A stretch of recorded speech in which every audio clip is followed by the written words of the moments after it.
என் நெஞ்சில் குடியிருக்கும் திருச்சி பகுதி மக்கள் உங்கள் அனைவருக்கும் என்னுடைய வணக்கம்.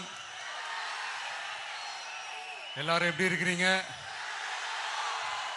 காலையில் எல்லாரும் சாப்பிட்டீங்களா? ரொம்ப நேரமா வெயிட் பண்றீங்க போல. இந்த சீக்கிரம் முடிச்சிடுறேன். கேஸ் பிரச்சனையெல்லாம் எப்படி இருக்கு?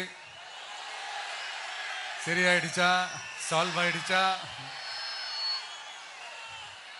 கேஸ்லாம் புக் பண்ணீங்கன்னா புக் ஆகுதா?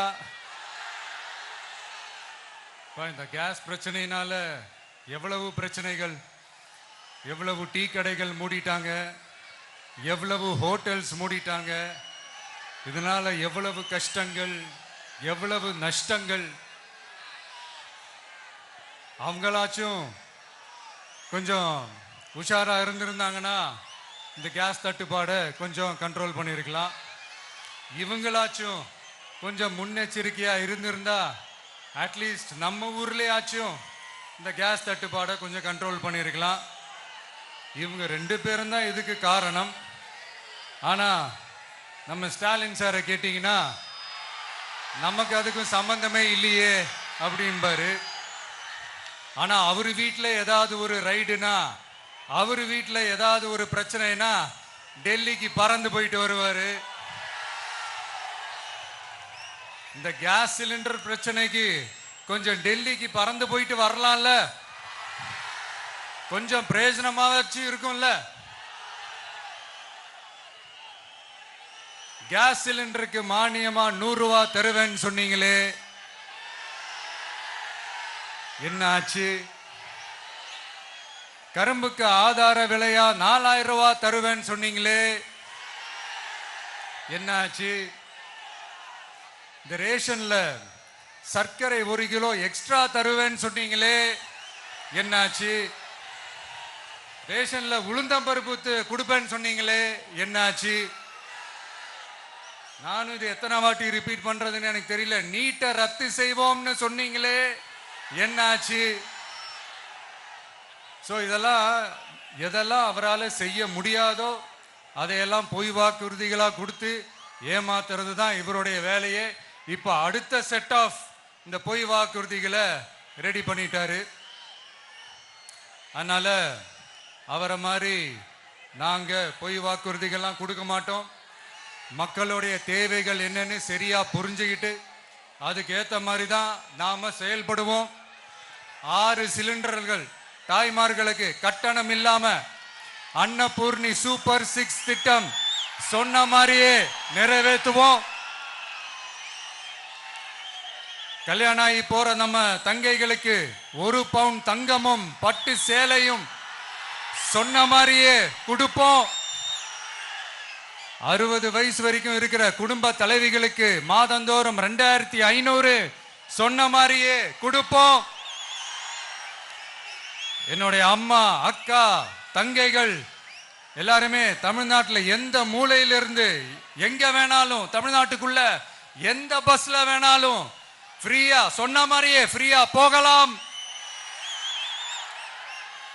கல்வி, ரேஷன், மருத்துவம், குடிநீர், சாலை வசதி, பஸ் போக்குவரத்து, இந்த மாதிரி அடிப்படை விஷயங்கள்ல தான் எங்களுடைய முதல் கவனம் இருக்கும். நான் ஏற்கனவே சொன்னது மாதிரி நிறைய கவர்மெண்ட் ஸ்கூல்ல இந்த டாய்லெட் வசதிகள்லாம் சரியா இல்லை, அதை சரிப்படுத்தணும்னு சொன்னோம். உடனே இதெல்லாம் ஒரு பெரிய விஷயமா அப்படின்ட்டு சில அறிவாளிங்க கேட்டாங்க. அந்த அடிப்படை வசதிகள் இல்லாததுனால தான் ஒரு 12th ஸ்டாண்டர்ட் படிக்கிற பொண்ணு ஒரு அவசரத்துக்கு ஒரு காட்டு பக்கம் ஒதுங்கினாங்க. என்னாச்சு? இந்த உலகத்தை விட்டே போயிட்டாங்க. அதுக்கு என்ன காரணம்? இந்த மாதிரி அடிப்படை வசதிகள் இல்லாததான் காரணம். அதனால என்னுடைய தாய்மார்களே, உங்களுக்கு பாதுகாப்பு இல்லாத இந்த அடிப்படை வசதிகள் கூட செஞ்சு கொடுக்காத இந்த தீய சக்தி திமுக அரசை என்ன பண்ணலாம்? தூக்கி வீசி எறிவோமா? எதுக்கு இப்ப அங்க இங்க சுத்திக்கிட்டு நம்ம ஊருக்கே வருவோம், நம்ம திருச்சிக்கே வருவோம். இங்க ஒரு மந்திரி இருக்கிறாரு, நகராட்சி துறையில வேலை வாங்கி தரதா சொல்லி கோடிக்கணக்கான பணத்தை லஞ்சமா வாங்கிக்கிட்டு தகுதியானவங்களுக்கு எல்லாம் வேலை வாய்ப்பு கிடைக்காத அளவுக்கு பண்ணிருக்கிறாரு. இதெல்லாம் எவ்வளவு பெரிய ஒரு ஏமாத்து வேலை. அதனால நம்ம தம்பி தங்கைகளே, உங்களுக்கு இந்த வேலை வாய்ப்பை பறிச்ச இந்த ஸ்டாலின் சார் சர்க்காரை என்ன பண்ணலாம்? தூக்கி வீசி எறிவோமா? உங்களுக்கு இந்த பாதுகாப்பு இல்லாத, சட்டம் ஒழுங்கு சரியில்லாத இந்த தீய சக்தி திமுக அரசை என்ன பண்ணலாம்? தூக்கி வீசி எறிவோமா? நகராட்சி துறையில மட்டுமே 1000 கோடிக்கு மேல ஊழல்னா அப்ப மத்த துறையில எல்லாம் கொஞ்சம் கணக்கு போட்டு பாருங்க, தலையெல்லாம் சுத்தி போயிடும். நான் கொஞ்ச நாளைக்கு முன்னாடி சொல்லியிருந்தேன், இந்த ஸ்டாலின் சார் டாக்ஸ் அப்படின்ட்டு, இந்த ஜிஎஸ்டி மாதிரி எஸ்எஸ்டி, அதை பத்தி அவங்க வாயை திறக்கலைங்க. என்னமோ அவங்களே ஒத்துக்கிட்ட மாதிரி இருக்குது. ஆமா, இப்படி ஒரு டாக்ஸ் இருக்குது அப்படின்னு அவங்களே ஒத்துக்கிட்ட மாதிரி ஆயிடுச்சு.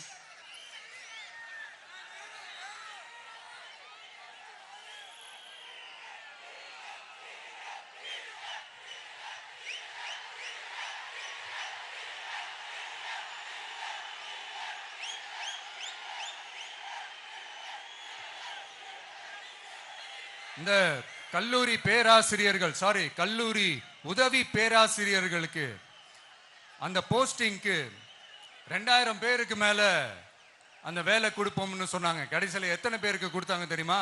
வெறும் 5 பேருக்கு. 2000 எங்க, இன்னும் 5 எங்க? அதனால இதெல்லாம் வெறும் அறிவிப்புகள் மட்டும்தான். இது மாதிரி லட்சக்கணக்கான காலி பணியிடங்களை நிரப்புவோம்னு சொன்னாங்க, அதுவும் என்ன ஆச்சுன்னு தெரியல.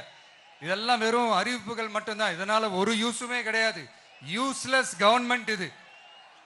அது மாதிரி 100% ஒரு நியாயமான ஒரு ஆட்சியை நாம கொடுப்போம்ங்க.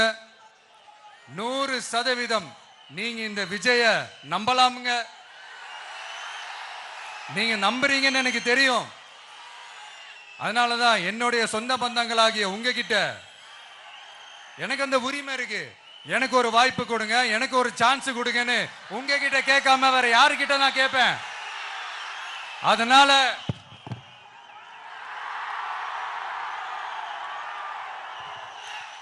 எனக்கு ஒரே ஒரு வாய்ப்பு கொடுங்க.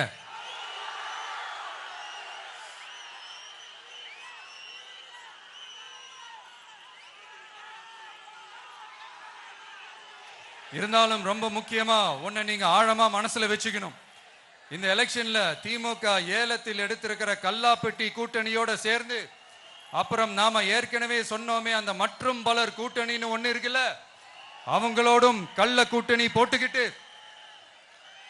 எல்லாரும் முன்னா சேர்ந்துக்கிட்டு நம்மள உங்க விஜய எப்படியெல்லாம் எதிர்க்கிறாங்கன்னு நான் சொல்லிதான் உங்களுக்கு தெரியணும்னு அவசியம் இல்லை. இந்த கரூர் நிகழ்ச்சி சூழ்ச்சின்னு பலர் சொல்றது மாதிரி நம்ம கடைசி படமான ஜனநாயகன், அதான் நம்ம மனசுக்கு நெருக்கமான உங்க எல்லாரோடும் நமக்கு இருக்கிற பூர்வ ஜென்ம பந்தத்தை இன்னமும் எங்க இறுக்கமா மாத்திடுமோன்னு, எங்க அது இந்த தேர்தலில் நமக்கு மிகப்பெரிய ஆயுதமா மாறிடுமோன்னு ஒரு கூட்டு சூழ்ச்சி, அதோட இன்னும் பல பல சூழ்ச்சிகள். அதனால உங்க மகன், உங்க அண்ணன், உங்க தம்பி, உங்க விஜய் கேட்கிறேன், உங்களுக்காக நீதி கேட்க வந்த எனக்கும் சேர்த்துதான் நீதி வேண்டும். அவங்க கொள்ளையடிக்க இதுவரைக்கும் எப்படி உங்களை ஏமாத்திட்டு இருக்காங்க தெரியுமா? இந்த காங்கிரஸ்ல இருக்கிற சிலரை கையில பணப்பையில போட்டுக்கிட்டு சிறுபான்மை மக்களை ஏமாத்த ஒரு நேரடி பாதி கதர் கூட்டணி, அப்புறம் இந்த மற்றும் பலர் கூட்டணின்னு ஒண்ணு இருக்குல்ல, அதோட டெல்லி ஓனரோட ஒரு கொள்ளைப்புற கள்ள கூட்டணி, அதாவது பாதி காவி கூட்டணி. கொள்கைன்னு ஏமாத்துறாங்க. அதனால இந்த திமுகவையும் நம்பாதீங்க, இந்த பாஜகவையும் நம்பாதீங்க. 2 பேரும் வேற வேற கூட்டணி எல்லாம் கிடையாது, ஒரே கூட்டணி தான். 2 பேரையும் நம்பாதீங்க. இதுல எந்த டவுட்டும் உங்களுக்கு வேணாம். நீங்க திமுகவுக்கு ஓட்டு போட்டாலும் சரி, அந்த மற்றும் பலருக்கு நீங்க ஓட்டு போட்டாலும் சரி, நீங்க யாருக்கு ஓட்டு போடுறதுக்கு சமம்னு நீங்களே புரிஞ்சுக்கோங்க. அதனால இந்த வரப்போற தேர்தலில் டிவிகேக்கு உங்க சப்போர்ட்டை கொடுங்க. இன்னும் பல வருஷத்துக்கு தமிழ்நாடு சூப்பரா இருக்கும். அப்புறம் நான் ஒரு விஷயத்த திருப்பி ரிப்பீட் பண்றேன்னு சொல்லி யாரும் தவறா எடுத்துக்க வேணாம். ஏன்னா அது என்னுடைய கடமை. ஒவ்வொரு ஊருக்கும் போய் அதை நான் ரிப்பீட் சொல்லியே ஆகணும். ஏப்ரல் 23ஆம் தேதி சும்மா காலங்காத்தால பக்காவா ரெடி ஆயிட்டு ஓட்டர் ஐடி கார்டை கையில எடுத்துக்கிட்டு முதல்ல பூத்துல போய் நின்னு அந்த விசில் சின்னத்துக்கு நேரா இருக்கிற அந்த பட்டனை ஒரு அழுத்துங்க. உங்க வீட்டுல இருக்கிற ஒவ்வொருத்தரையும் அழைச்சிட்டு போங்க. சப்போஸ் வெளியூர்ல இருந்து இங்க திருச்சியில இருக்கீங்கன்னா என்னடா ஊருக்கு போய் ஓட்டு போடணுமேன்ட்டு அசால்ட்டா விட்டுறாதீங்க. இப்பவே அட்வான்ஸ் அவங்களுடைய டிக்கெட்டை புக் பண்ணுங்க. இது ஒரு தலைமுறைக்கான ஒரு தேர்தல், உங்களுக்கான தேர்தல். எவ்வளவு பெரிய வசதியான வாழ்க்கையா இருந்தாலும் எல்லாத்தையும் உதறி தள்ளிட்டு உங்களுக்காக மட்டுமே வந்திருக்கிறேன். உங்களுக்காக நன்றி கடன் செலுத்துறதுக்காக மட்டுமே வந்திருக்கிறேன். அத்தனை வழிகளையும் தாங்கிக்கிட்டு உங்களுக்காக மட்டுமே வந்திருக்கிறேன். ஒரு நாளும் பொய் சொல்லி உங்களை நான் ஏமாத்த மாட்டேன். இந்த 4 முனை போட்டி 40 முனை போட்டின்னு எத்தனை முனை போட்டின்னு வந்தாலும் இங்க 2 முனை போட்டி மட்டும்தான். ஒன்னு டிவிகே, இன்னொன்னு டிஎம்கே. மக்கள் விரோத ஆட்சி நடத்துற ஸ்டாலின் சார் வேணுமா, மக்களை நேசிக்கிற விஜய் வேணுமா? அவ்வளவுதான் இந்த தேர்தலே. அதனால உங்க விஜய்க்கு, உங்க அண்ணனுக்கு, உங்க தம்பிக்கு, உங்க பிள்ளைக்கு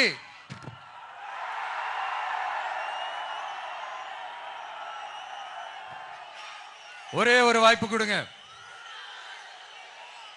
தயவு செஞ்சு விசில் சின்னத்துக்கு ஓட்டு போடுங்க. இது ஒரு விசில் புரட்சி தேர்தலா இருக்கணும். இங்க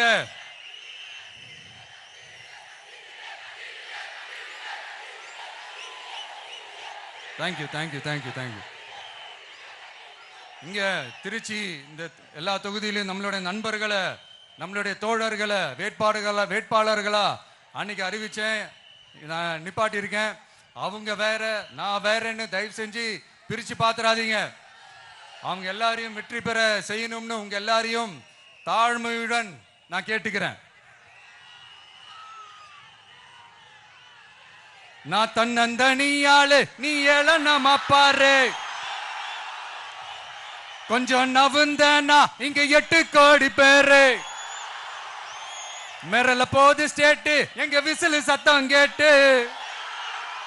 நல்லவங்க வாழ நீ விசில் கடி ஓட்ட. கடைசி நம்பிக்கை மக்களை தேடி வருது. அதை இறுக்கி புடிச்சு ஒரு வரலாறு எழுது. உங்க விஜய் நான் வர. விசில் அடிக்க ரெடியா?